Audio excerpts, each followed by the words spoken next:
Here for it. Here for it. Penelope getting 2 suitors. Here for it.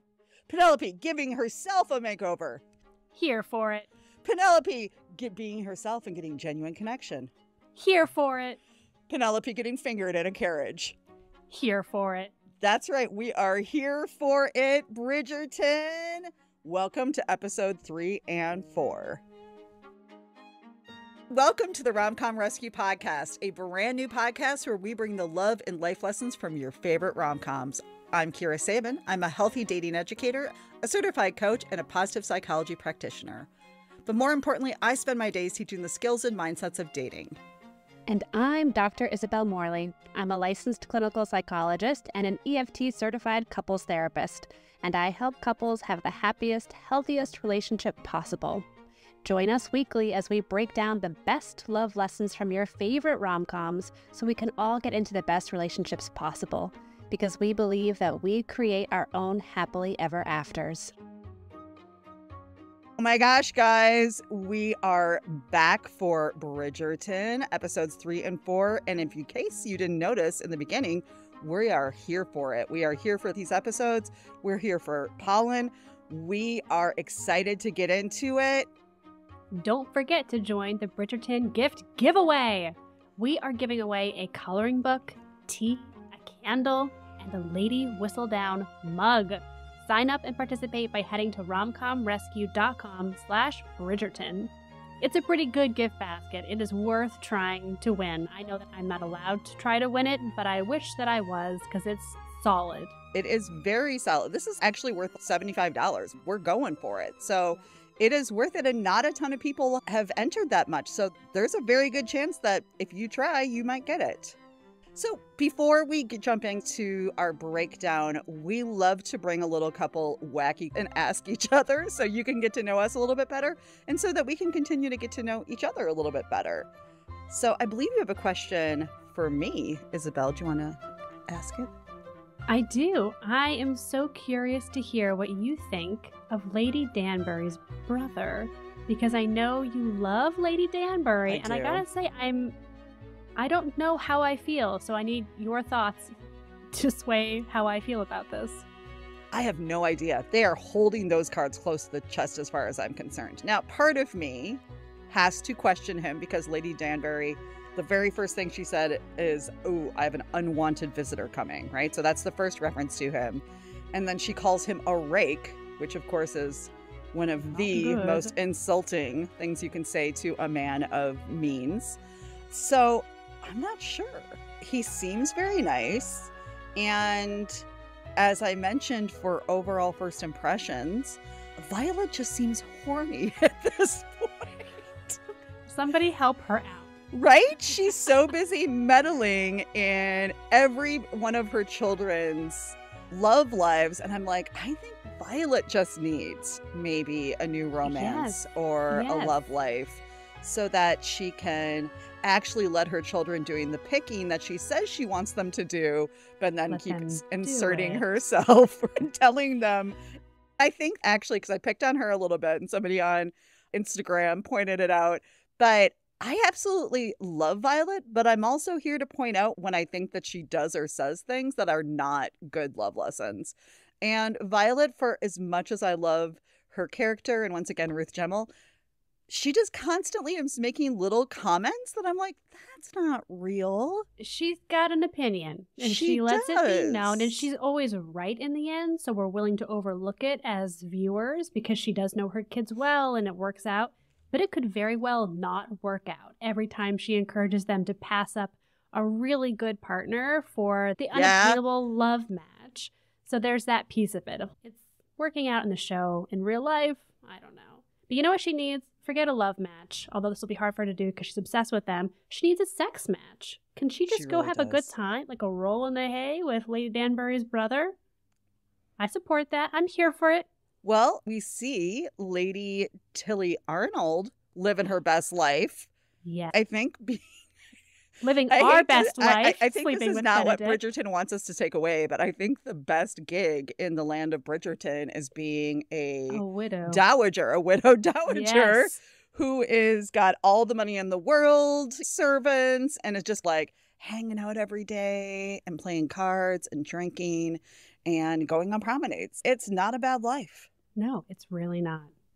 Not a bad life. So I have see no what idea. You know what? To tell you the truth, I never even thought about Violet having a love match, which just because she so holds on to the past. She so holds on to her relationship and her marriage and holds everybody else's relationship to that standard. Standard, which kind of makes me unhappy. And I definitely want to get into today.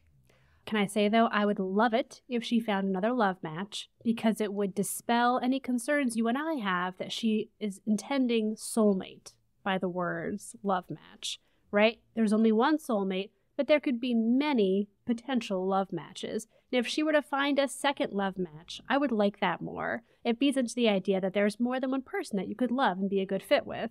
That would soften it for me. I actually completely agree because she's using the word love match, but she's saying the words soulmate, right? You're one person. Are you sure that's not your one person? And I'm like, the best part about Bridgerton so far in every single season is they put other really positive suitors up. We've got the prince in the first one. Oh, we've got Edwina in the second one, right? And now we have Lord Debley. Oh, the love of my life, Lord. So I am really proud of them because one of my least favorite things in I'm going to particularly point to some of the more Hallmark Lifetime romance movies that we see is there's always that terrible partner, spouse, boyfriend, girlfriend, or whatever who's distracted and usually really overly ambitious and driven and doesn't have time for our main character. And honestly, that's not real life. Sometimes you like two people and you have to make the better choice. To tell you the absolute truth, the first time I ever even saw them do that was in Sweet Home Alabama. So in the 2000s. Oh, so we see Patrick Dempsey. We will. But we see Patrick Dempsey come in. And I love how she just at the end says, thank you, but no thank you. And he's, wow, nobody's ever turned me down before. This is something I'm going to have to work on. But it was lovely. And it was the first time in rom-coms that I noticed that we put a fellow suitor in that was also kind and also thoughtful and also offering a lot to the situation and questionably the better match in that movie, but we won't go into that today. But that is one thing that I see and I am loving more and more because I don't think that it's ever black and white. This is the obvious person to choose. This is the obvious person not. Like, life isn't like that. It's a lot of gray. No. It's a lot of tough choices. It is. A lot of what ifs, a lot of potentially good partners that you pass over or you think about how you could have been with them. Although this season, I think there is the best choice. I feel very strongly about this person. I see that. I can't wait. If you guys didn't go to, because everybody's obviously hanging on our every word on our social media, but just yesterday, because we text a lot while we're watching them. We text kind of our thoughts. We then fill it in and we both look at it. We do quite a bit of prep work for these episodes. And so we were texting back and forth and I'm like, we have a huge problem. And occasionally I just like to make dramatic statements to worry Isabel briefly, just very briefly. Not dramatic over here at all. Not dramatic. So I followed it up quickly because I didn't want to leave you hanging. I was like, I love Lord Debling. I do. I just love him. Now, by episode 4, then I'm seeing a little bit more of like why he might not be the right match for Penelope. Why? Because as soon as he says, I'll be away for years, I have to say for me, that's not what I'm looking for. I don't want a partner or a husband who's gone for 2 or 3 years and then we spend a little time together and then he's gone again. Like, he's made it very clear where his passions and interests lies. And honestly, I'm here for it because at least it's honest and real and thoughtful. This is why our friendship is going to stay intact because I'm actually okay with his lifestyle. If I'm living in that day and age, sign me up. He's gone for 2 years and I can just do whatever I want. Lady Danbury style. This sounds like a dream come true. Do we need to talk about your relationship, Isabel? Well, it's similar in that Lucas, because of his unique job, has crazy hours and is gone many nights. When we first met, he would be gone for days at a time, going to different casinos and stuff. So I I think I'm also just well suited for it or used to it. Like, I like my me time. This works out for me in many ways. So, no. And I mean, we're still not even into first impressions, but I actually was like, is Lord Debling a perfect match for Francesca? Meaning, like, she can just play piano all day and every day and do her passions and her obvious love. Lord Debling can go off. Isn't that maybe thought about that? Right? I was like, I love that she has found somebody who enjoys the quiet with her and enjoys just being with her. And we're going to talk a ton about that during our love lessons today. But just the same, I'm always just excited when people are like, here's who I am. Here's what I'm looking for. This is what's a good match for me. Are you it? I think if we all lived like that a little bit more in life, dating and relationships would be a lot easier. Personally, he wasn't trying to romance anybody. He wasn't trying to tell anybody, like, I'm going to wine you and dine you. He's, no, this is the life that I've chose. And I would love a partner to help me live it, but it's going to look a very specific way. And I need somebody to be okay with that. Well, while we're talking about it, it's that, but also he's not saying, I'm going to find somebody who's just going to have to deal with it. He's saying, I want to find somebody who's really okay with that, who has a rich life of their own that they will enjoy pursuing while I'm away. He's really considering not just what he's looking for, but what a partner who's going to be with him would need to have and be, which I think is so beautiful. Like, he's a rich man and this time does not have to do that kind of work. He could just take his pick, essentially, right? He's the catch of the season. But he really... On the other side, I'm actually surprised he's looking for someone. He needs an heir, Kira. Oh, God, they all need He their needs heirs. a male heir. Everybody needs their heirs. It's all about the heirs. Jeez Louise. He cares about animals going extinct. He cares about his own family name going extinct. This is... Well, let me ask you my question I have for you. So we saw some great gifts to me. I'm always seeing when the different... particularly men, because that's who shows up to court. And sometimes they bring gifts. But this time we saw Lord Debling bring Penelope a plant, I think a fern by chance. And I thought that was fantastic. And then we see Francesca from Lord Kilmerton get music that's actually been rewritten for what she suggested, which is a very thoughtful gift.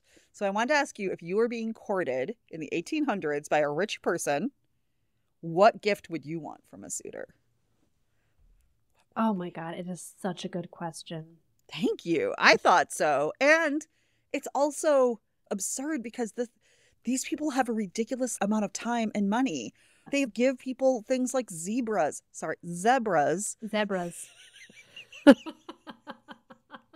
You know, for gifts and things like that, and peacocks, you know? So I'm kind of like, what would I want?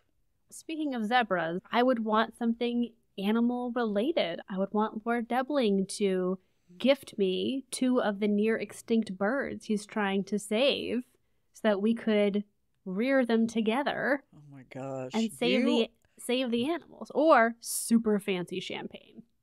Or both. I wonder when champagne was invented. Is it that long ago? I don't actually know. Did they have champagne as in like champagne from the Champagne region at that time? Or I actually have no idea. I am a fan of champagne and Prosecco and all sparkling wine for that matter.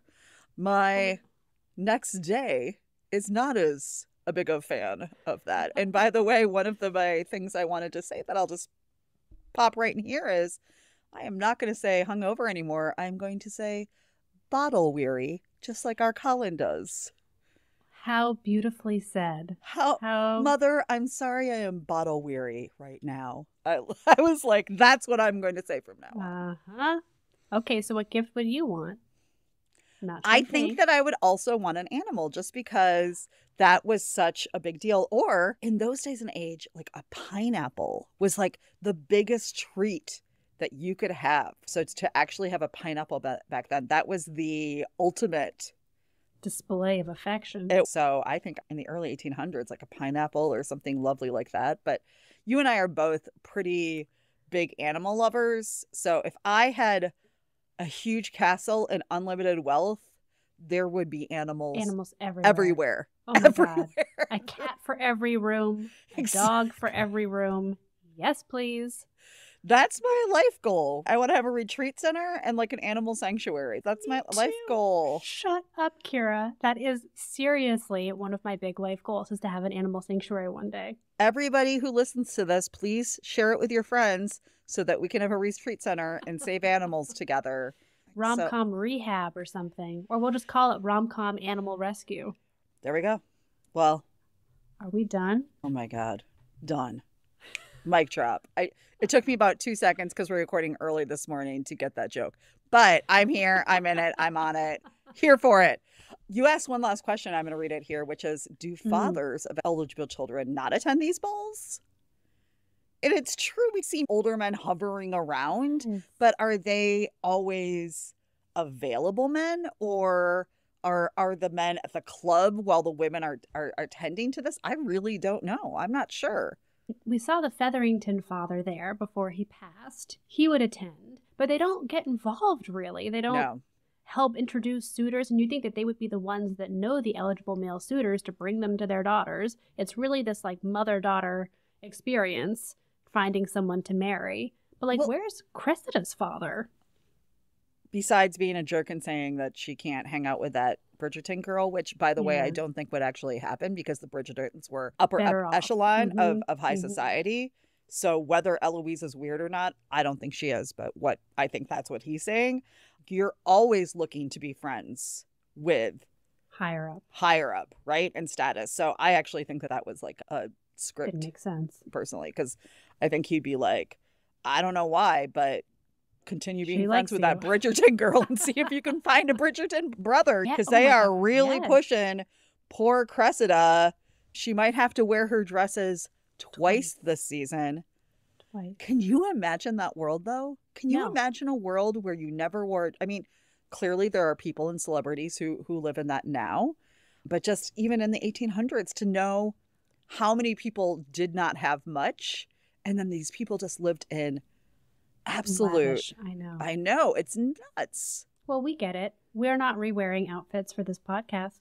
This is my extra wedding dress, everybody. It's very cute. When I put it on this morning, Danny was like, oh. You had to help me get it zipped up because it's already a little small. But I do have an extra wedding dress. It's the same dress, but I actually did an ombre or a gradient on my dress. My mom helped me dye it, so we got a backup in case it didn't work. But it did work. Let me know, and I'll put a picture of my wedding dress up, everybody, if you want to see it. But Jan, that's my mom. Jan and I made it together. It was quite a little mother-daughter moment. But yeah, so that's how I'm getting it done. When you're like, I'm not wearing the same dress, I was like, well, challenge accepted. Here for it. Let's talk about first impressions. I'm just going to tell you, I fucking loved these episodes. These 2 episodes, for some reason, and I don't know if it was just my mood or how I was feeling or how excited I was about it. Because remember, I watched them only yesterday. So I feel like I should apologize because there's a couple things I said in the first episode that now that I've seen 3 and 4, I'm like, okay, now I feel like a jerk for saying that. Such as Francesca. I said she was a little bit boring. Now I think we're seeing maybe she's a little neurodivergent. So I was like, now I feel bad about that. But I loved these episodes. And in fact, hands down, I loved Queen Charlotte. But this, I think, is going to be my favorite season of Bridgerton. Because I think that the messaging is so much better and stronger than the other seasons for me. Because I'm always watching for what are they teaching people? And overall, I love what they're teaching this season a lot. It's really, they're telling us about there's a match for everybody. And it looks a little different. I love that. Okay, let's just let you say what you need to say about your first impressions. Thank you. I have to get this out. You had to hear so much about this. I would marry Lord Debling in a heartbeat. And I can say that with confidence because I don't think Lucas is going to listen to this episode, so he will have no idea that I said that. And if he did, he would understand, and I think he would respect it. This man, this lord, okay, with a big estate, loves animals and nature. Yes, please. Vegetarian. Aren't you vegetarian? I'm a vegetarian. Sign me up. That's an easy transition. We'll live together and eat our vegetables. Perfect. He likes Penelope for being brave. He doesn't care about the gossip or the rules or that she enlisted an eligible male friend to help her. He helps her when the balloon comes at her. He protects her. Oh, he's nice to Cressida. Sign me up. Yes, he is the one to marry. All 3 seasons. It's Lord Debling or nobody. Wow. Okay. Here for it. I actually know you well enough to go, you are absolutely right. They have written this fictional character kind of for Isabel, for Dr. Isabel Morley. I'm sure they did agree. that on purpose. I'm sure they knew that we would be talking about it, so I appreciate that. Right. I love Lord Debling, but as he started to explain who he is and what he's looking for, that took me out. It did not take you out, but that took me out. Like, took me out of the knees, Kira. I had a lot of feelings this episode, right? Like just a lot of feelings. But I'll tell you, for me, they did it, because by episode 3, I was like, they're going to have to bring Polin up a couple notches for me to now believe that he is the better match to Lord Debling, who is here, who is kind, who is interested in Penelope exactly for who she is. He's and I'm authentic. like, I know. but they did it, because by the time we hit that carriage, which I'm sure will be coming up a couple times this episode, I was like, here for it. Yeah. Oh, man. I was, when he like takes off his coat and starts to run to get that balloon, and there is no other word than swarthy. Sturdy. Right? Not sturdy and like just swarthy, because he's, let me go grab that rope. And I was just like, please do go grab that rope, Polin. I just have so many feelings for these episodes. I just have so many. I don't know if I've mentioned this, but I really enjoyed them. But Polin, yeah, he stepped it up in episode 3 and 4 for me, that I was like, I see it. I get it. I'm here for it. Did I mention I'm here for it today? Bring it on. Bring it on. I really believed. So do you mind if for a second I go on a mini rant that I might start crying about, but that is so important for me? And I want to first disclaimer that when I talk about Penelope, and particularly Nicola Coughlan, the actress who's playing Penelope, there's so much conversation about her body and her body type online, which is beyond ridiculous, because not that it matters, but ultimately I think she's about a size 6 or 8. So she is not even plus size. But I will tell you this, as a plus size woman who has been that way most of her adult life, watching a man sexually wanting a woman who is not the normal Hollywood body type broke me in the best ways. I don't think I've ever seen that before. In film, on TV, yes, we occasionally are starting to see people in bigger bodies possibly get a relationship or get a bigger role. I bought into it. Seeing Polin just look at her like, I love you, I want it. Yeah, like lust. Like, we don't get to see lust for people of size. And once again, she's just a little different body type than we're used to seeing in Hollywood. But just the same, this fucking means something to me. And I think it's probably going to mean something to a lot of women who, whatever their size, have been told that not looking a certain way, they don't get to have love, or they don't get to have longing and fun sex in a carriage. But thank you, Shonda. Thank you, Nicola Coughlan. Thank you, Luke Newton, for creating this to continue to change the conversation or question the conversation or move the conversation. And I just had to like really sit and think for half an hour yesterday after I watched that, and I watched that carriage scene maybe more than once. But I think we just have to normalize, because people of all shapes and sizes get into relationships and loving relationships every day. I am in one. And so here for it, more of this. Okay. So I'm now done with that moment. Loved that rant. Fully in support of that rant, because we do, in a weird way, desexualize people if they don't have this certain body type that we expect to see on the screen, especially. And I think this is what Bridgerton has done well. It has challenged all of that. It's brought in diversity and inclusion of body type, of race, of ability. We see it in every season, and it makes us do a double take on our own assumptions when we see a Black woman and a white man chatting as if it's nothing, right? Same status in the society. And if that stands out to us, that's a problem, right? And I think Bridgerton has been, since its inception, pushing back on so many of these really negative, really untrue assumptions that we make about people. And it's a beautiful thing. I love it. So, first impressions. What are some more of your first impressions? Can I tell you a big takeaway impression from these 2 episodes, which might be controversial, but let's do it. I feel bad for Cressida. And I'm just going to say it. And I know she's unlikable in some pretty core ways. But if I put myself in her position, this sucks. This fucking sucks. Every season she gets passed over. She's so close to making a really great match with somebody. And she might be actually a pretty good wife for Prince Friedrich, for Lord Debling. She might be a good wife for those people. And it keeps getting snatched away from her. And the person who does the snatching doesn't even want the suitor in the end anyway. Like, she is in a rough spot. And so I had to put that out there. I have empathy for Cressida. And you put those notes down. I saw a couple of your accidental 3 and 4 notes before I watched them. Sorry. And I was like, what are you talking about? But they definitely gave her some humanity these couple of episodes. We saw her home life. We saw her dad, who's a jerk. And then she references like they live in like a mausoleum. And we notice like she's not happy and how she perks up when Lord Debling says, I am very different from my family. I do not want to be with them. And she's like, can you do that? I know, right? So yeah, so I do see it. And you're absolutely right. Women's role was singular. And your singular role was to marry as well as you possibly can for your family and to have children. That is 100% your role.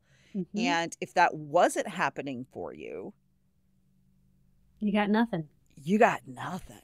Your allowance so, gets yeah. cut in half. So she's what, 3rd or 4th year now on the marriage mart.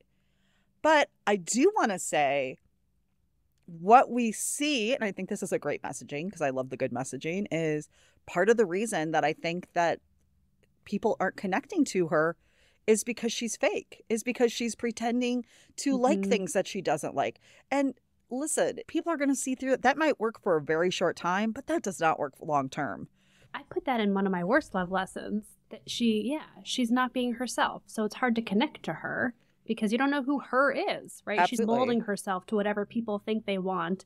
And I'd like to imagine she's doing that just for the kill. And that once she's married, she'll be able to relax and be herself and like breathe for a second.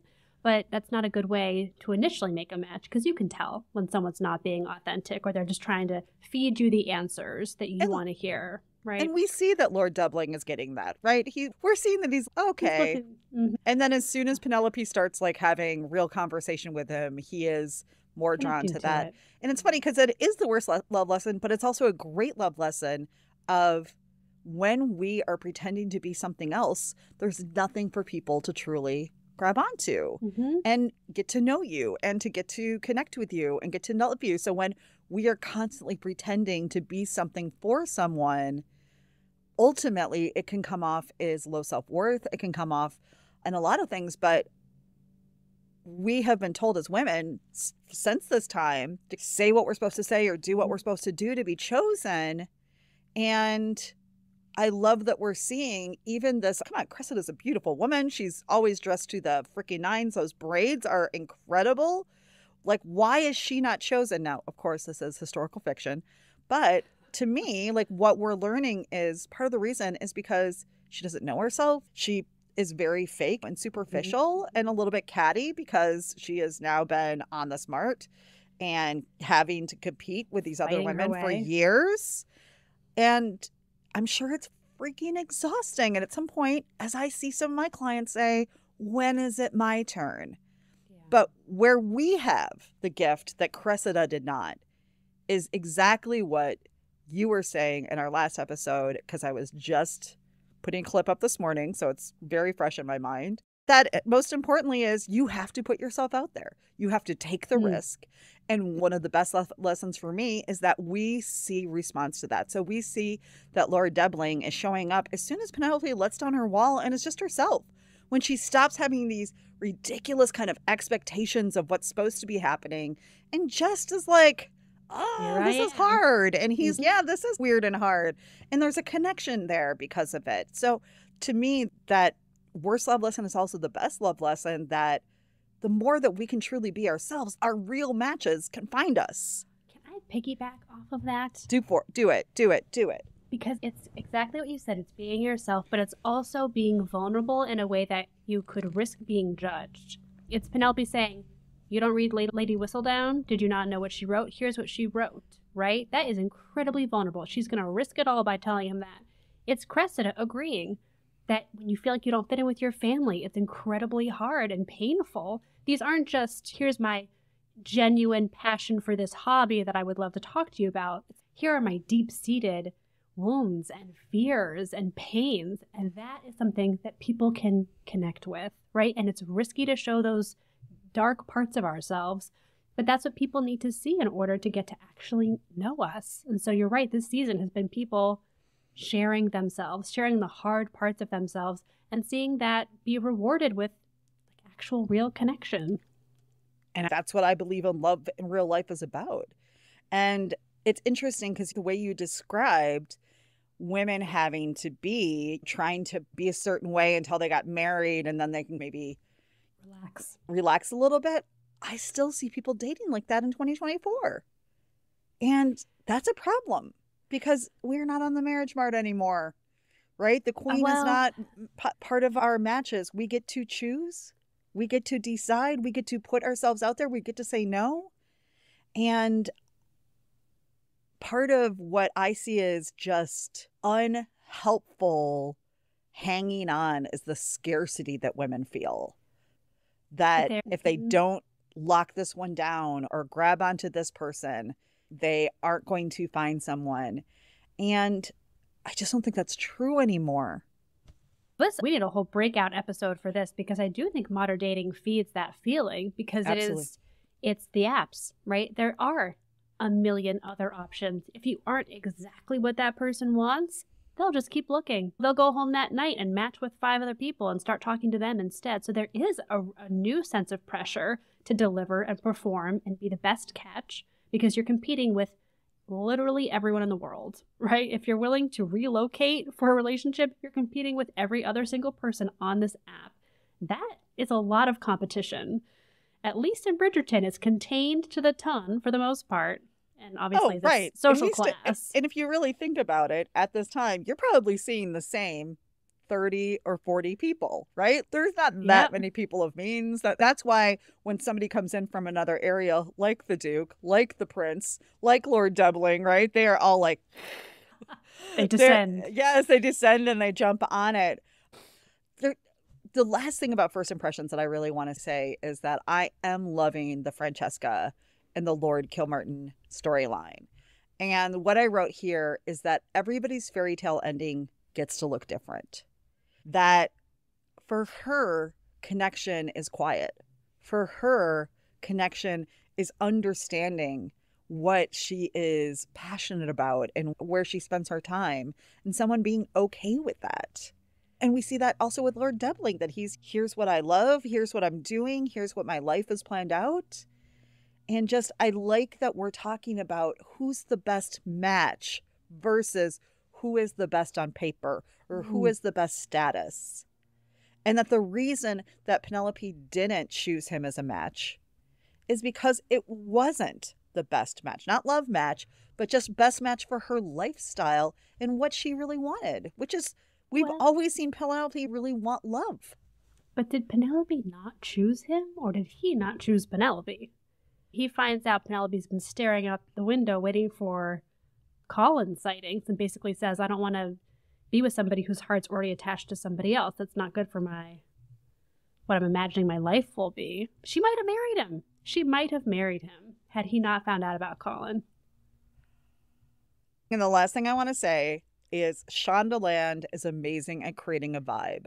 Because I swear between the music and the scenes, music. I am just like, oh, I love, you know what I mean? I am like personally swooning because there's such a good vibe going on. Even I'll be really into a scene and then all of a sudden we'll cut and this music will come in and I'll be like, Shonda, getting it done. Let's talk about our favorite best love and life lessons, because I thought there was a lot for these 2 episodes. There are so many good love lessons. I'm going to start. It will surprise no one that I would like to start a love lesson from Lord Debling. No. I know. Shocking. Shocked indeed. I'm going to clutch my pearls. Here for it. He embodies so many good love lessons, but when he said, and I will quote, "I do not wish to court someone like myself. I want to be with someone who knows who they are and embraces their own peculiarity as I do." What a perfect message. It's just what we're saying. Don't pretend to be somebody. Be yourself. Own who you are. Show up authentically. And I like the message, too, of don't try to find somebody who is exactly like you, right? We all think that our qualities are the best qualities because we're biased in that way. But you don't need somebody who's a mirror image of you. That actually oftentimes is not very helpful in a relationship. It's not. You want somebody who complements you. And even though the ways in which you're different might cause some friction as you navigate how to deal with those differences over time, it can be a really helpful thing to have that kind of balance. And he has been doing the work until he shows up this season to find a match. He knows exactly what he needs. And even in that quote, he is being so vulnerable, so honest, so authentic. I think just all around, couldn't be a better message. Well, I completely agree. And I wrote yes with lots of exclamation points. And I think that he might have actually been interested in Cressida if she would have been her real self. If she talked about all of the pressure she feels in the marriage market, how much she doesn't like her family even. Like she perked up so much when she thought the idea of being away from your family, like getting to actually do that. It's too bad that she chose to conceal, to hide who her real self is to win him over, and it didn't, because he's not here for that shit. He's not there for that bullshit, right? He is there for, here's who I am, who's going to show me who they really are. That's the last thing that Cressida was doing. Yeah, it really is too bad, because I think you're right. When she shows up, people connect with it. And I think she and him could have been a good match. Maybe she would want to hang out, run his estate, have that power and influence, right? Have time to do whatever she wants, raise his babies, and not spend that much time with him because she's actually not a naturalist and does not care that much about animals. At all. Perfect. Done. But Cressida has a hard time, as we know, doing that. She really does. I would say one of my top love lessons was that I was really proud that when Lord Debling started showing her attention, she went for it. She was like, okay, here's a real person, a real opportunity, showing real interest in me. I'm not going to still keep looking over at Colin and hoping after all of these years that maybe he's going to choose me. I'm going to actually go after somebody who has shown interest in me. If poor young Kira could have learned that and went along with that idea, wow, would there be a lot less heartbreak. I love to chase the unobtainable. I loved the unavailable. And I put myself in really unhealthy and unhappy situations because of it. And occasionally somebody would show up who was just a really good person who liked me. And I'd be like, oh. Penelope also, she had other bad messaging from her mom, but she didn't have a mom saying, no, pass over Lord Debling, wait for your love match, right? She had a mom saying, yeah, find a good person if you, in a negative way, if you can, you probably can't. Grab whatever you can. But she wasn't going to wait on Colin because she was being like realistic, but also in a healthy way. And I love that because I think that's what we do is when we show like that one love story, it's just one person holding on so tightly. And I like that she was like, I'm here to possibly find a match. This person is Great real guy. potential. I'm going to actively try to check this out. Did I mention I'm here for it, right? I also loved, because you and I have been discussing this kind of very like the Bridgerton brothers all going out with their different ladies at brothels, all of these type of things that we don't love. But I do love when all of his just gross, nasty ass friends, they're in the locker club. Room talk. Right, exactly. Mm-hmm. And he really won me over in that moment by saying, do you not find this life lonely? Do you not want something more? And I think there is a point where a lot of us get to where maybe we're having fun and meeting people or going out a lot. And just there is a point where you're just like, I want something more. I loved that for him because we are not seeing that. We saw the Duke begrudgingly marry Daphne, right? Like only because he had to. He almost got himself shot first. Then we saw Anthony only on the marriage mart to find somebody to get his family off his back. So actually getting to see Polin go, I want more. I want this. I want to figure out what this possibly means for me. Whether that be Penelope or not, but I'm glad it was Penelope because I'm loving this love story. I liked that they gave him that just more thoughtful moment for a male character because you know that like what we keep teaching men even in 2024 is how to pick up women and not how to connect with women. And I love just seeing Polin being like, I want more than this. Yeah, maybe I can charm the ladies or get who I want, Sleep but around. I want more. And that is what that word is perfect. We've seen all the men in previous seasons begrudgingly come around to the idea that being with somebody wouldn't be the worst, right? Oh my God. I'll do it because I have to. Stunning women. I guess I'm going to have to sleep with them with all of my wealth. Get shot in the face or marry Daphne. I guess I'll have to marry Daphne. And then they come around once they're trapped and they have no other choice, right? Then they're like, oh, actually, this is the best and being with you is wonderful and you're a good person. It's not so bad to be committed. That doesn't feel as good as Polin proactively reflecting on, this is the way that I'm living my life. It's not very satisfying for these reasons. Maybe I want something more serious. And then actively pursuing that with the person that he has feelings for. That felt so much better. And I'm just so sick of that trope, that messaging that women have to convince men to get in relationships. Women have to convince men to love them. Like, first of all, I don't think it's true. I think there's plenty of men also looking for relationships, also looking for connection and love. But what is that teaching us as women, even now, about who we're supposed to be when we're meeting people? And for as much as we love rom-coms, we just love real love more. And honestly, that constant conversation of women having to convince the person that they're the right person and yada yada. Trap them. Right. Like, I'm over it because that's not true. That's not how I felt about Danny. That's not what I see about healthy relationships that my clients have. This whole like men are scared bunnies. They're not. Yes. Agreed with all of that. And speaking of men showing up this season, Lord Debling, I think... I think we've got a problem. I think we've got a problem over here. Okay, yes. What was the message we wanted to learn from Lord Debling?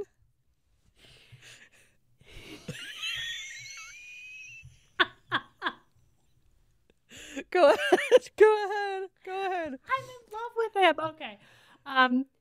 He says no to Penelope when he realizes that she has feelings for Colin, which I think you made a good point after I brought this up, which I'll let you explain, but I loved that message. He was looking for a pretty practical match in a partner, but he was not looking for somebody who was going to be in some way unhappy to be with him or pining after another person, right? That's not the idea of a pretty happy, even if it's a pragmatic marriage. So he's the one to say, no, actually, if your heart is engaged elsewhere, I don't want to do that. And that's after he's followed through with asking her mother for permission and basically asking her to get married. But I love that message of even if you are using different criteria to pick a partner, it's okay to have standards that the person at least not love somebody else, right? There's practical and then there's another word similar to practical, but... I don't have it for you this morning. Clearly there was more coffee needed. But yeah, what I wrote down here was I was actually surprised his character cared so much, because she said, do you think that you'll ever be available to love? Which is a fair fucking question. Like, he's basically saying, this is the life that I want. This is how I want to live it. I'm going to be gone for sometimes years at a time. And she said, do you think that you'll ever be available for love or be present in this marriage? And he basically said, I don't know. I don't think so. My heart is really taken by this other passion. Yeah. And I'm going to now call out Lord Doubling, which I know we do not want to do here, and just say, I don't know if you get to ask somebody to literally play house at your house while you're gone and not to maybe ever have feelings for another person. And that's 2024, right? But it's just a little bit like, I was just a little surprised because everything had been about practical, and I got it. And then he was like, wait, do you like someone else? Honestly, her caring about somebody else is neither here nor there. Maybe 3 years down the road, if she's living in a different area with him, she may never see Colin Bridgerton again. Yeah, that's true. That's fair. I guess there's still egos that can be hurt, even with trying to find like a really practical match in your life, right? It sucks to hear the person you were about to get engaged to actually love somebody else they just spoke to on the dance floor in front of everybody in the ton. Maybe it was just that he was just a humiliation factor. Could be enough to end it. Well, then that is a misstep on Lord Doubling's part. But Lord Doubling gets to have missteps because we all get to make mistakes. Speaking of, that was a great lesson. Penelope is not authentic with him. She tries to compete with Cressida and says that she loves the outdoors. She loves grass. And he's, oh, what do you love about grass? Which was a whole weird exchange. So she clearly put on a mask to be what he wanted. And then we see her in another scene later on come up and say, sorry, that wasn't me. That wasn't authentic. I actually don't love nature that much. She did. I love that. It worked. And it worked, right? She was once again vulnerable, honest, authentic, and he connected with it. That was lovely. When I saw her kind of look across the room and try to get to him faster than Cressida, I was like, oh, Penelope, don't be this person. Don't be this person. And let me tell you this, because now that we know that I am so much older than you that you don't know any of my references, but in the 90s, my favorite perfume was Grass by Gap. I don't know if you know this, but Gap had a perfume or body spray that smelled like fresh cut grass, and that I wore that all the time. So maybe Lord Doubling and I are actually the better match here. I don't know. Clearly not. I would never take that away from you. Now, I'm allergic to grass, so if grass is important to him, then maybe you are the better match. The last love lesson that I would really love to bring up, which is, I think, possibly one of the best love lessons that we will, this is dramatic, but one of the best love lessons that we will ever talk about on this podcast. And I hope this podcast lasts for years and years. So that's a statement. But here it is. Ask for what you want or need. Period. Yes. Yes. How we saw this actually happen is Colin actually was willing to say, and that I have feelings for you, that something's happening to me here. And not until she finally sees what he's saying. Because, by the way, he tries to tell her, this is one of the worst love lessons we'll talk about in a minute. He tries to tell her a few different times, but because of her own limiting beliefs, because Lady in Featherington is the worst, she doesn't see it. She doesn't recognize it. But how this happens is they both finally ask for what they want, and it happens, and just in a carriage. In a carriage. That's a little like Titanic kind of, aren't we? Yes. I'm surprised there wasn't like a handprint there. But young Kira fell in love with a lot of her friends. And that's the young version statement of this. I had a crush on my guy friends who just weren't interested in me. But the things that I will say is I also never asked. I also never tried. I also never put myself out there. I just waited to see if they would notice and fall for me back or care for me back. And they didn't. But I also know I never asked. And there was even somebody I dated who now lives in Boston. And he could be my neighbor, he Kira. could be your neighbor. Who knows? But I just want to tell this very quick story that I met this guy. And in fact, he is the one I referenced, I think, in our very first episode. He was a friend of a friend. We had this really natural and great connection. And he was really hot and cold for months. And until finally I found out he had met another person around the same time as me from Boston. And she just basically said, "What are we doing?" So here was me, people pleasing. "Oh, I'm okay. It's cool that I don't hear from you for days or even weeks on end. The next time you reach out, I'll be there bright and Bells on bushy." it. Right, Mhm. exactly. And she just basically said, "I like you. What are we doing?" They're now married. They have kids. And I have no idea if that would have turned out differently. Mm. But I do know But that there was a realization years later that I didn't even put myself in that game, that I didn't even freaking try, that I was just like this, "Oh, I'm cool." But there wasn't enough for him to actually grab on to like, is this something I want to do?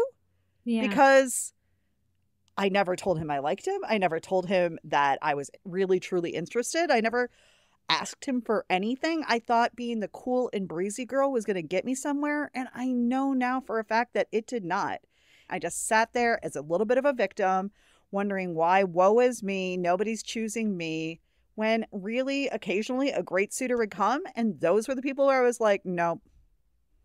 And I'm super glad that I fixed my shit to make sure that I noticed and hung on and told Danny how I actually felt so that things changed for Mhm. me. And Penelope does this too. She tells him, "This might be it for me. I might never be kissed," right? Well, and it's not with all of the feelings behind it. Like, actually, I'm actually super in love with you, and so I would love it if Right. you'd be the one to kiss me. But she asks for what she wants, right? And this was a huge thing to do. A huge no-no. Could ruin her. Huge. And she still is brave. And guess what? He says yes. And if she hadn't asked, he wouldn't have kissed her. So ask for what you want.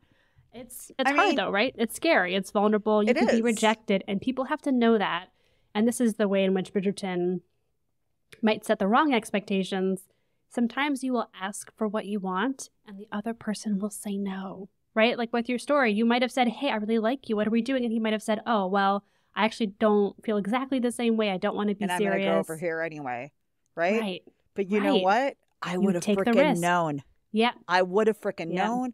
I would have known that I tried. Shoot your shot. I would have known that like I at least made my intentions Mhm. known. I don't look back on those times and the many different people that I would have friend crushes on.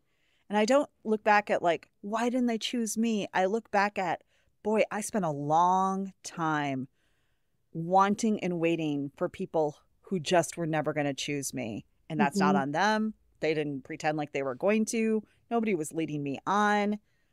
That was just my really romantic, weird, effed up version of love until I started waking up and learning what it really was. Kira, you have brought back a story, a memory in my mind that I have told like no one that I'm going to tell you. Tell us? Oh my God, this is amazing. Lucas doesn't know this. Nobody knows this. Okay. My brother, when we were all younger, he went to an all-boys school, a private my school God, New outside of England. Boston, I know, Yeah.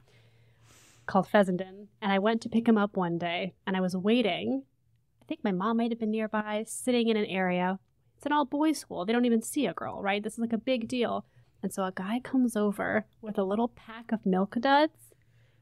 This will be relevant, I promise. And says, "Would you dig a dud?" Okay? I can't make this up. And I wouldn't want you to. I wouldn't want you to.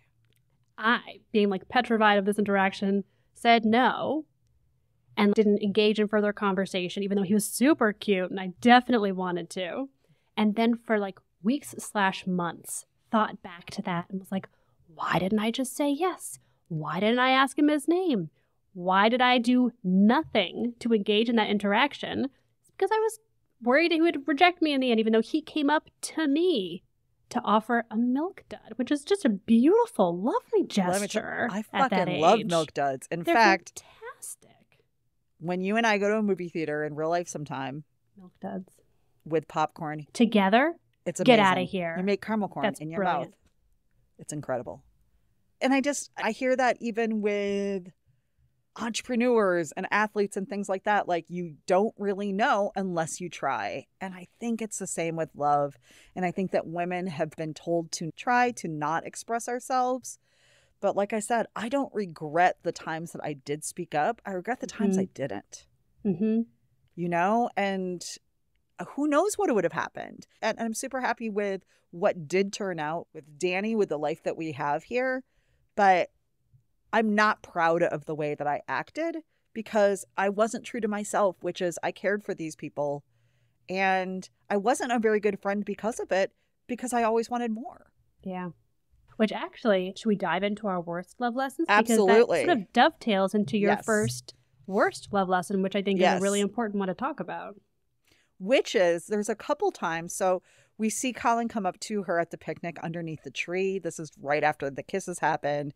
She's clearly now a little embarrassed, but he's actually, I think, a couple of different times in those episodes trying to share that he has feelings for her, and her constant limiting beliefs or lower self-worth are not even picking it up. They're not even clocking or tracking for her. And I just think that's all of the stuff her mother has put in, like, who would actually like you? Or, my God, if somebody likes you, we better hold on to that one as quickly and knock them down as quickly as possible.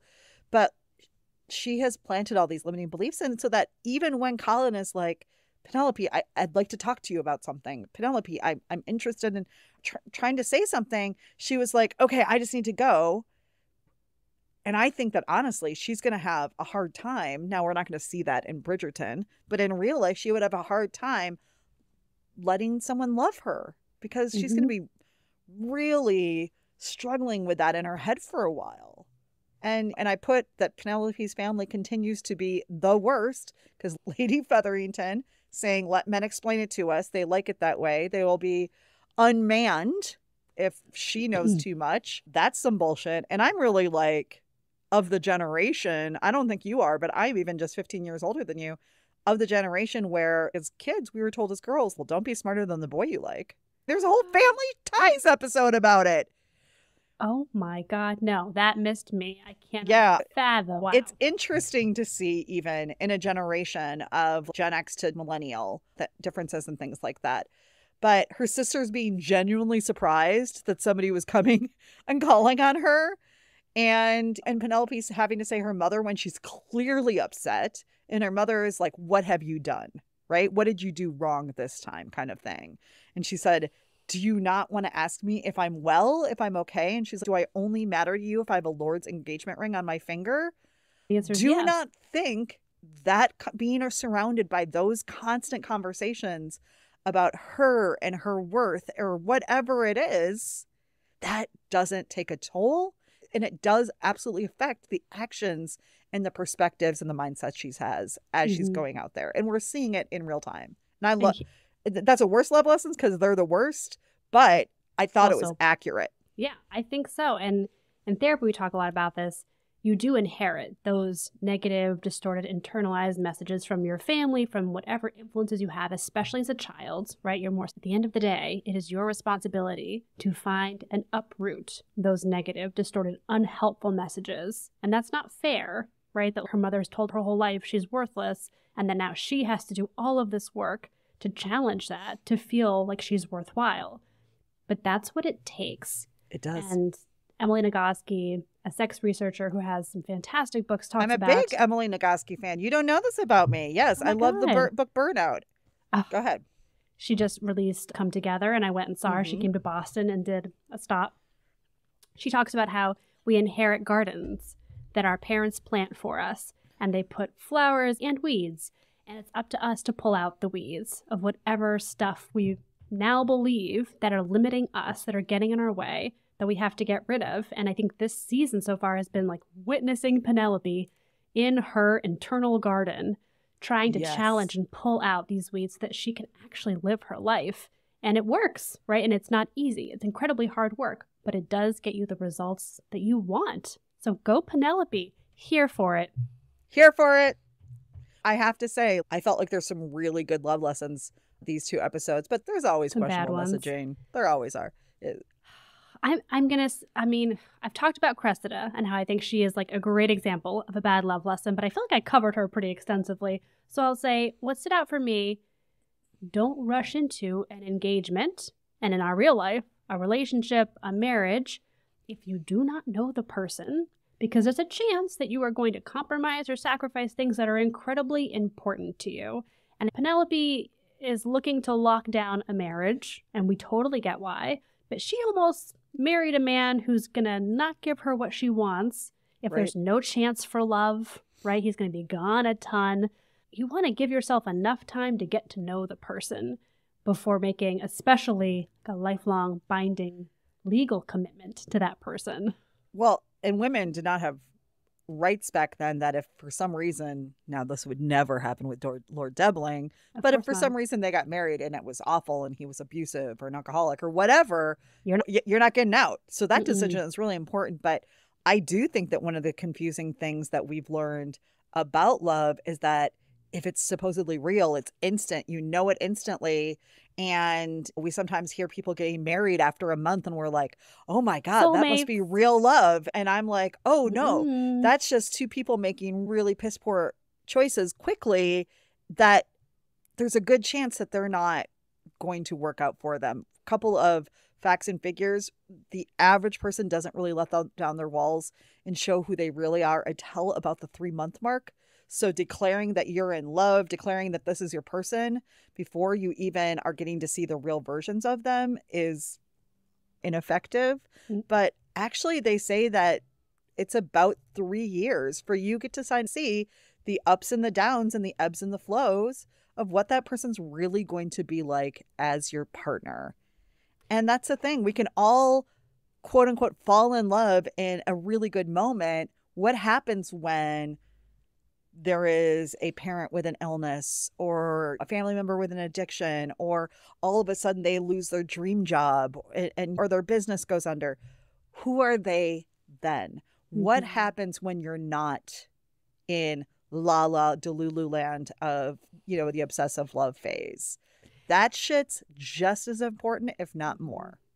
And granted, in Bridgerton, there's only a season during Right. which you can lock down an engagement. And their but goals are different than ours, right? Their Yes. goals are get marriage, errors, live.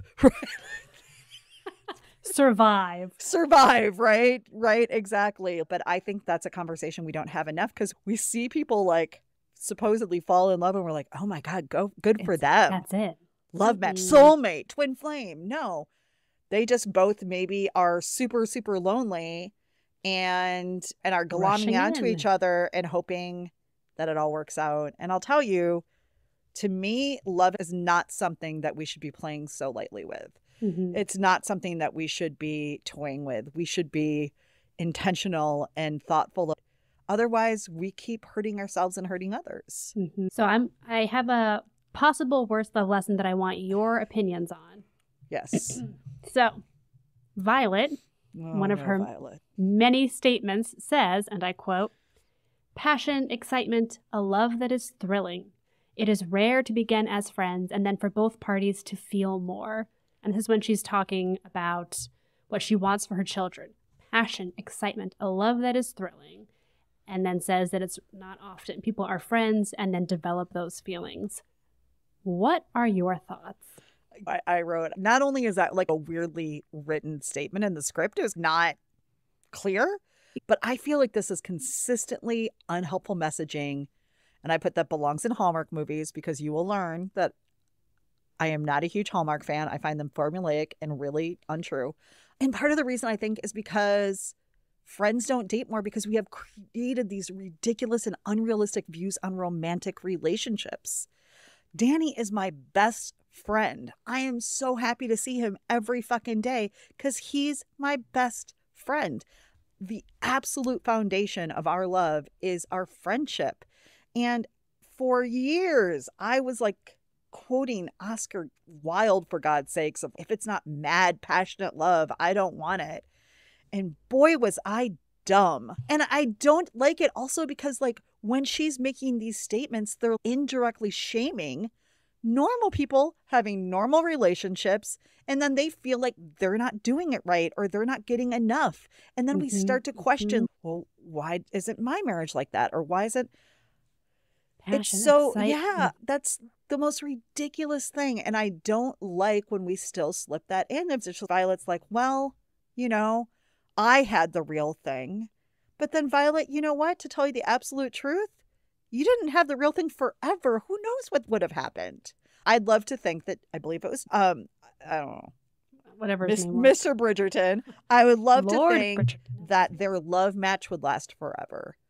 But we don't actually know that. There are no guarantees. That's a good point, though. He's easy to idealize and to idolize because he's gone. And so there isn't any more data, right? They haven't had to go through the experience of marrying their kids off. That could have torn them apart, right? They could have different approaches to that even. So, yeah, I think that's a really good point. Also, this is obviously at the extreme. But you know what relationship has passion and excitement and a love that is thrilling? Abusive relationships have that. I'm so glad you brought that up. This is not the foundation for which you should make your lifelong decision because, like we've talked about, right? Like that would be wonderful to have in your relationship. Many people do, but abusive relationships are very passionate and the abusive partner sells it as passion and love to keep the other person in it. And that's not it. Yeah. It's really sad because, I mean, I spend a lot of time on social media because I'm posting or I'm creating content. And also I'm just seeing what is out there and what the conversations are around dating because that's my world. And it's not good. I'll tell you that. The conversations are not good. And that, unfortunately, I see all of these women like, I thought I found the love of my life. 2 months later, boom, it's gone. And I'm just like, the fact that you thought you found the love of your life in the first 2 months is maybe the bigger concern here. Because you know who shows up and is the love of your life in the first couple of months, as you brought up? Narcissists. Love bombers. We have been taught that love is this very unhealthy behavior. And people who want to manipulate you have picked up on that. And so there's all of these women who some guys come in and rescue them and pay for their shit and all of this stuff. And they're like, I found the one. And they find out, you know, because that person's also like, I love you right away. I want to be with you right away. And when you are particularly an anxious attachment style, you want that. You're like, you want to lock it down. You want somebody to tell that they have all the feelings. But it's not true. That's not the way love works. That's not the way relationships work. They take time. And in fact, Lady Danbury's brother, who I'm forgetting his name, said my relationship was slow to burn. And you know what? There's nothing wrong with that. And in fact, I'm always going to encourage people to have the slow to burn than the huge spark in chemistry that then dies the fuck out or explodes. Yeah. The explosion that's always the scary one because that intensity, there's another side to that coin. It's intense over the top love, and then there's intense over the top devaluing and hate. And that's not always the case, right? Like on a war and people, you might find somebody who's wonderful, who's excited about you and investing in you, and that's not necessarily abusive, right? That's like a very important distinction to make. If it's so quick, if somebody declares their love for you on day 3, right? If somebody is trying to lock this down, that's not love. Yeah, that is on some level manipulation. That's control. That's because somebody doesn't know. Somebody's not going to know at that point. They can know, ooh, I like this person and I want to keep getting to know them. Or, oh, I like some of these qualities that I'm seeing. But they can't know you. Mm-hmm. They cannot. Yeah. The last thing I want to say about, I don't know if this is a good love lesson or a worse love lesson. I want you to read this verbatim. I want you to own this and read this verbatim. What you wrote to me. They don't give Benedict a lot to do besides art and fucking. That's all he really does, right? But he does it well. We see him drawing or we see him having sex. Yeah. But clearly that's hilarious because both you and I declared last week that he was our favorite Bridgerton brother. But then they're not giving us a ton to work with Anthony, right? And then we got Garrett, who's 10. Oh, yeah. Non-options. The top and tail are out. Colin has always felt, until this season, very young to me. Like, very, if you even see him in the first season, I feel like he's so young. And now Benedict is still unattached. He's living his best second-born life, man. He is living it. He's got the money. He's got the means. He's got the ladies, and he is getting it done. But I'm excited to see them give him actually something besides just being the likable brother who likes to draw. He's got to be next season, right? It's like him or Eloise, but I really hope it's him. I know. So do I. I wonder if we need to talk to Shonda and Julia Quinn about Lord Devling. Shonda? Should we? I'm going to call her after this. I'm just going to leave some thoughts for her. Are you? I'm sure she's available to our thoughts on our brand new podcast. But waiting by the phone. What are some of our favorites and moments and quotes from these 2 episodes? I'd like to start with a Lord Devling quote. Oh, no, I'm shocked. If I may. Shocking. Once again. Here for it. I do have a problem. The man loves animals, won't eat meat, and he says to Penelope, upon hearing the terrible gossip that she enlisted Colin's help to get a husband, he says to her, "Well done for stepping away from the herd, even though you risk becoming a target." Oh my God. Deb, I love him because he gets it, right? Listen, this is all a bit of a game, and good for you for seeing what you want and going after it, because he appreciates it. That's where I think I texted you, "Oh no, we have a problem. I love Lord Devling," because I'm like, he's kind of got it right. Right. He's kind, he's intentional, he's thoughtful, and he gets it. He gets what's actually important here. Because Penelope's still playing the society game. Yeah. A lot. What about you? What did you like? And I actually have a Violet quote as one of my favorite quotes, because I just feel so bad, because I literally love Ruth Gemmell. And I just think that, wow, she just looks so beautiful, and she's such a great mom, but occasionally she just drops these nuggets of no. Yeah. But she says to Colin, "I see your armor lately. I see that you've always been," and what I feel like is something that they said even when I grew up, which is you've always been one of my most sensitive children. And when you are the most sensitive, you tend to build an armor, right? So you don't get hurt. And she said, "I see your armor lately. Make sure you don't let it rust and set so that it's there forever," right? And I just think that's so true. Sometimes life gets a little bit harder. We become a little bit more emotionally unavailable or physically unavailable as we're trying to figure it out.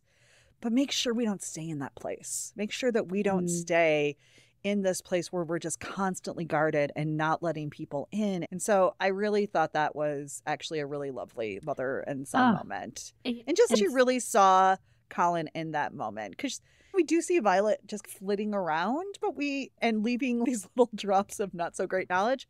But we don't see her necessarily always see her kids maybe for who they are, right? Any other favorite moments for you? Well, I want Penelope to hear that, because she has obviously the armor of Lady Whistledown preventing her from feeling all the things, although that's changing. I have a Penelope quote that I loved when she is talking to Lord Devling about animals and says, I can't stop myself. "Do you not think the most beautiful birds are sometimes the most common? One should not overlook the sparrow." Oh, so I was Penelope is reaching so hard at this moment, though. I was triggered to a younger version of myself. Really? Because I love this message, because I love birds. I go birding. I take photographs of birds. I'll send you sometime after this, maybe. And what I think I talked to Lucas about, what's so great about loving birds, is that they're everywhere.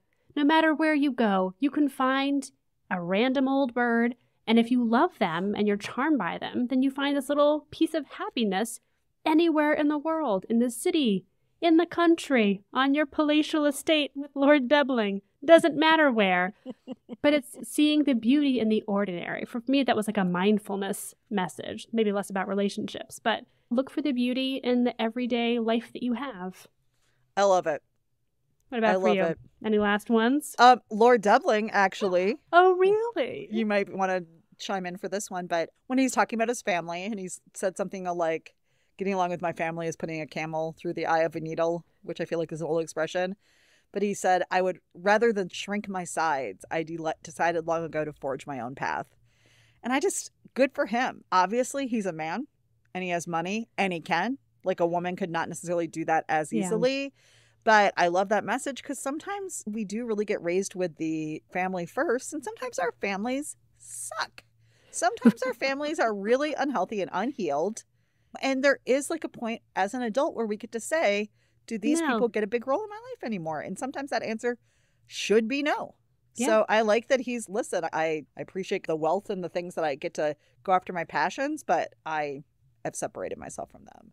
Mm-hmm. And then the final thing I just think was the overall that I loved is there's this constant messaging because it's historical and women had to get married and everything. But I do love this idea that date who's a great match for you instead of that status. I think we still in 2024 are stuck in the what's the best person I can get, like the best job, the best looking, the best money, the best whatever. Mm-hmm. Like we're constantly trying to look for the best option versus who's the best match.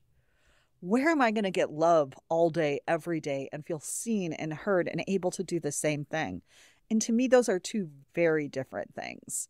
And mm-hmm. I love the conversation that we see that Francesca, her connection is somebody who enjoys her quiet. And with Penelope, it's somebody who sees her, like truly sees this person who's been hiding for years. And that Colin and her are a good match on some level because they have built this friendship for years. So date who's a great match for you. One of the things, because I see my clients get stuck in sometimes like heights or who makes more or chivalry or all of this honestly not out the important window. Bullshit. Throw it out the window. Mm-hmm. Right? And instead I'm like, go for love. Who is going to love you the most at the end of the day and that you can love back at the end of the day? Look for that relationship that creates love versus that person that makes you feel better temporarily, makes you feel mm-hmm. prettier because that person chose you or makes you feel more attractive, right? Mm-hmm. We're still doing that in a time where we don't have to anymore. Yeah. And I like that's pointing this out. I want to move on to fun facts and trivia if you're up for it. I found some great trivia. Can I tell you one thing that I think is critical? Yes. Roller coaster promotions, carriage scene, I know you loved. Here's the downer though. Okay. In my mind. Is this a worst love lesson? What is this? No, this is what's coming next. This is what has to happen. Oh, okay. She needs to tell Colin immediately that she is Lady Whistledown. This secret is now incredibly relevant to him and to their shared imminent engagement. And if she does not intervene and tell him before he tells anybody else, I am going to be very disappointed in her. This is an unacceptable thing to not disclose to him. And that's all that I'll say. And here's the deal. Every part of me, being the person and the professional that I am, agrees with you. But and the then romantic in you. The like little bit unhealed part of me is like, but if she tells him, he might leave. You know, like that's what went through my mind, right? But honestly, he 100%, if he's going to choose this person, yes, he deserves to know because this could fall back on her at some point. It'll fall back on both of them. And not only should she in the perfect world be telling him, she probably also should be letting this go. Yes, this has got to be the end, I think, of Lady Whistledown. She's actually gotten away with this. She's gotten lucky that the worst thing that's happened is she lost a friendship, which is a big-ass thing. Yeah. But just the same, and really, this should probably be a conversation with Colin. You're right, but there's that part of that romantic girl part of me that's, no, don't tell him. It could be bad. Okay, fun fact. Fun facts. For the big scene, when Penelope comes down the stairs in that dress, so that's actually the first and second episode.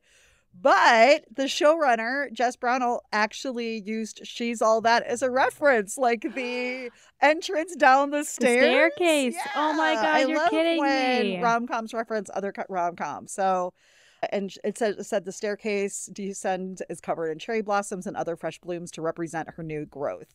But I really just thought that they actually said like this was a little reference to She's All That and how she makes her entrance down the stairs and everything. So, and I do want to say, One of the hardest things about doing these episodes so quickly is I love to marinate or noodle on something, right? I love to think about it and roll it around in my head because new stuff comes out for me.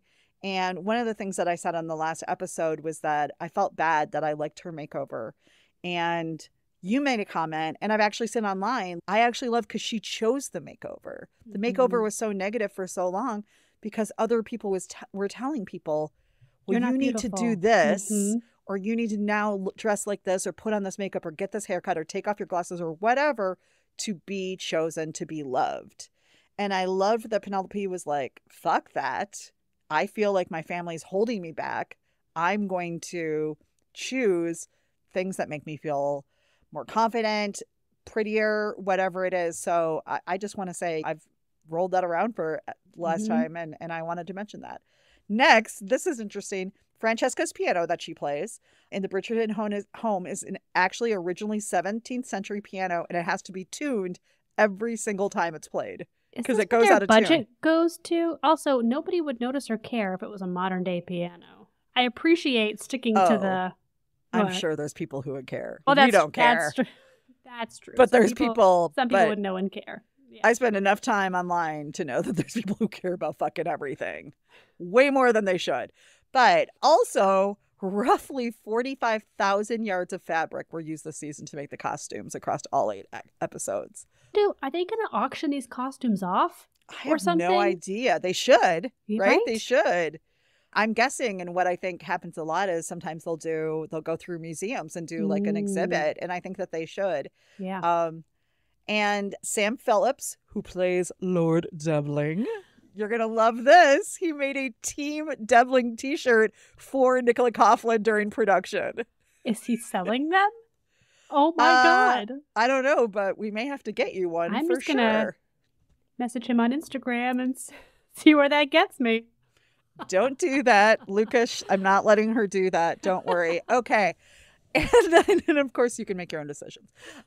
And then fans couldn't help but fall in love with Eloise and Penelope's sweet friendship. And Claudia, Jesse, and Nicola Coughlan are just as close in real life. And I just like when people are friends in real life. I'm like, it's some of that unhealthy love and obsession we have with celebrities and stuff, but I love it. I love when rom-com leads date. I know, it's terrible. I do too. And then the last thing is the cast actually has a group chat. And I just was like, how fun would it be to be part of that group chat? And because the majority of people on that chat have been naked and having sex in a different episode. So close. You're close. Y'all right? are close. You are 100% close. Yes. Do we have any of our overall takeaway from this episode, or a positive takeaway that we like to do? You go first. I'll go. You go. Yeah. My biggest positive takeaway was, and this is what I truly believe, that real love is out there for everyone. Not necessarily somebody coming in a night on a white horse and rescuing you from your life, but love, connection, and real connection is out there for everyone. We can be different. We can be quirky. We can be weird. We can be big and small and everything else.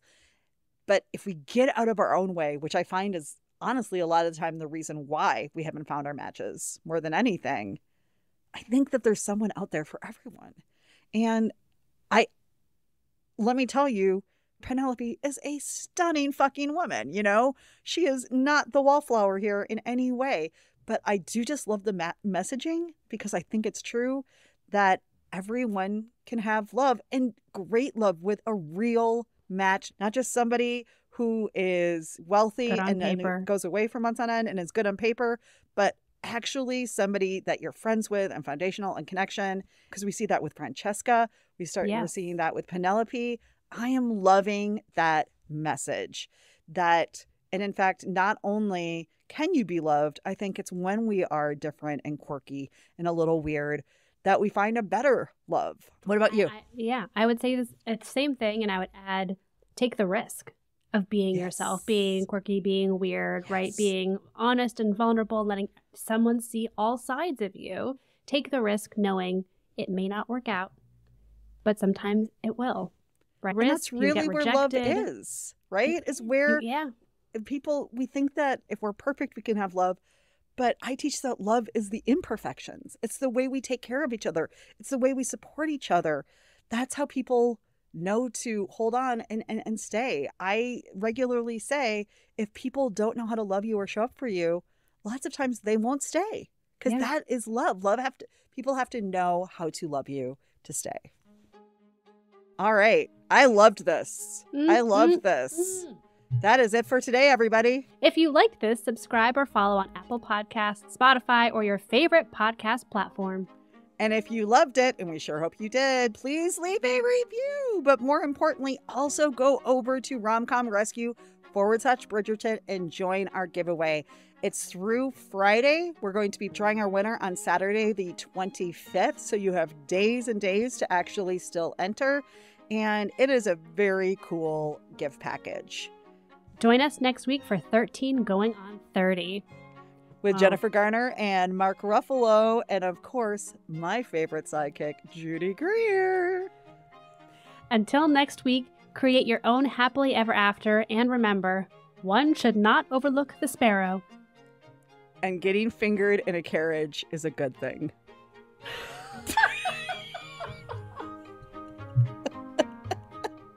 Here for it.